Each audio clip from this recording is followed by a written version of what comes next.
Hello friend, আমি ইন্দ্রাণী দত্ত। আমার চ্যানেলটার নাম খাই খাই। এই চ্যানেলে আজকে আমি দেখাচ্ছি ট্যাংরা মাছের তেল ঝাল। এটা আমি আলু দিয়ে করব, কিন্তু আপনারা ইচ্ছা করলে আলু ছাড়াও করতে পারেন। প্রথমে দেখুন, কড়াইতে বেশ খানিকটা সর্ষের তেল দিয়ে দিয়েছি। এটা করতে আমার সর্ষের তেলই লাগবে, অন্য তেলে কিন্তু ভালো লাগবে না। তেলটা খুব ভালো করে গরম হোক, তারপরে আমি তেলের মধ্যে দিয়ে দেবো কেটে রাখা আলুগুলো। তেলটা আমার গরম হয়ে গেছে। এবার তেলের মধ্যে আমি দিয়ে দিচ্ছি কেটে রাখা আলুগুলো।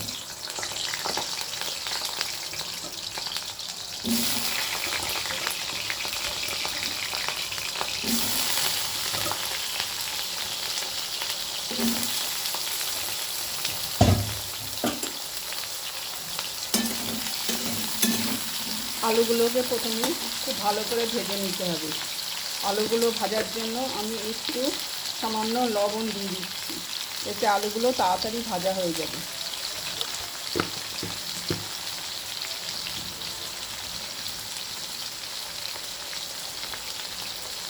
আর আলুগুলো যখন ভাজবো তখন একটুখানি হলুদ দিয়ে দেবো, তাহলে কিন্তু আলুটা দেখতে বেশ সুন্দর লাগবে। তখন সামান্য একটু হলুদ দিয়ে দিলাম, এতে আলু ভাজাটা বেশ দেখতে ভালো লাগবে। প্রথমে আলুগুলোকে আমি ভেজে নিচ্ছি।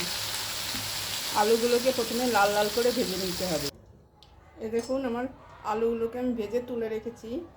এবার ট্যাংরা মাছগুলো আমি দিয়ে দিচ্ছি। ট্যাংরা মাছগুলো যখন আমি দেব, তখন আমি ট্যাংরা মাছের গায়ে কিন্তু একটু সামান্য তেল মাখিয়ে দেবো, তাহলে ট্যাংরা মাছগুলো কিন্তু ফাটবে না।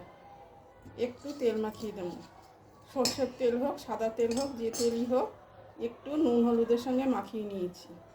এবার আমি দিয়ে দিচ্ছি ট্যাংরা মাছগুলো।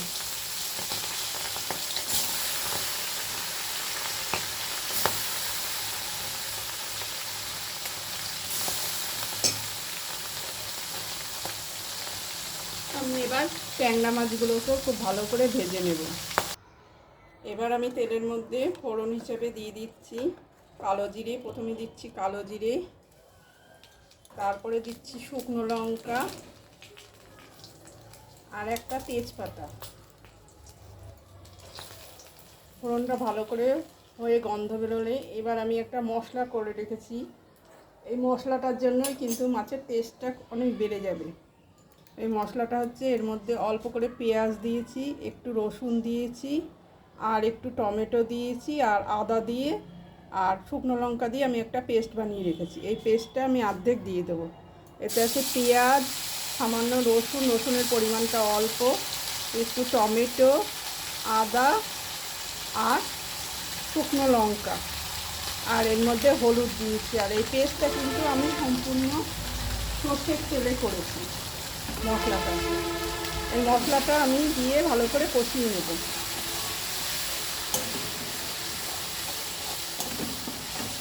মশলাটাকে কিন্তু খুব ভালো করে কষাতে হবে। এর মধ্যে জিরেও দিয়েছি, একটু গোটা জিরেও দিয়েছি। তাই আমি মাছে আর কোনো কিছু দেবো না, জিরে গুঁড়ো টোড়ো আর কিছু দেবো না। কারণ এই মশলাটার মধ্যেই আমি জিরে, পেঁয়াজ, রসুন, আদা, শুকনো লঙ্কা আর টমেটো, তার মধ্যে রসুনটা পরিমাণে অল্প দিয়েছি, যেহেতু গরমের দিন সেই জন্য রসুনের পরিমাণটা অল্প দিয়েছি। মশলাটা ভালো করে কষাতে হবে। মশলাটার থেকে সুন্দর একটা গন্ধ বেরোতে শুরু করেছে। ভালো করে মশলাটা আমি কষিয়ে নিচ্ছি। এবার একটু সামান্য জল দিয়ে দিচ্ছি, যাতে তলায় ধরে না যায়।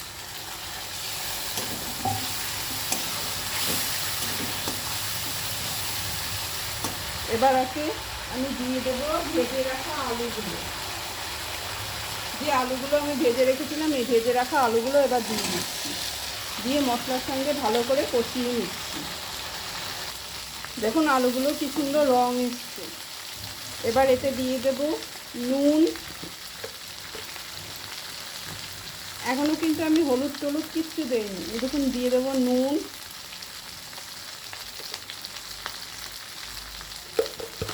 এবার দিয়ে দেব সামান্য একটু হলুদ।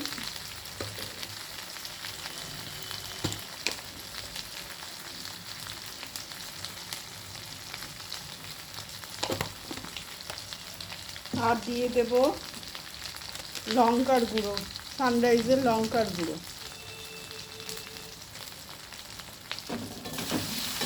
দিয়ে ভালো করে আমি কষিয়ে নেব।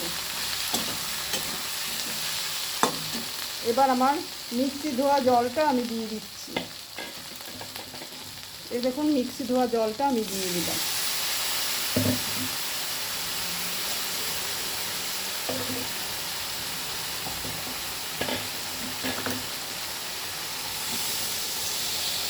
দিয়ে ভালো করে আমি কষিয়ে নেব। এ দেখুন আমার আলুগুলো সিদ্ধ হয়ে গেছে। এবার আমি ওপর দিয়ে মাছগুলো দিয়ে দেবো। মাছগুলো দিয়ে বেশি নাড়াচাড়া করবো না, তাহলে মাছগুলো ভেঙে যাবে। একটু ঝোলের মধ্যে জাস্ট ফুটবে মাছগুলো।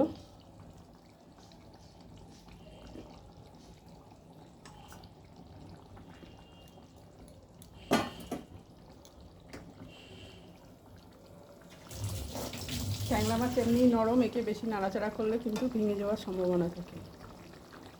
দিয়ে দিলাম। এবার একটু ফুটে উঠলে এতে আমি দিয়ে দেব কুচনো ধনে পাতা। এতে টেস্টটা কিন্তু আরও বেড়ে যাবে।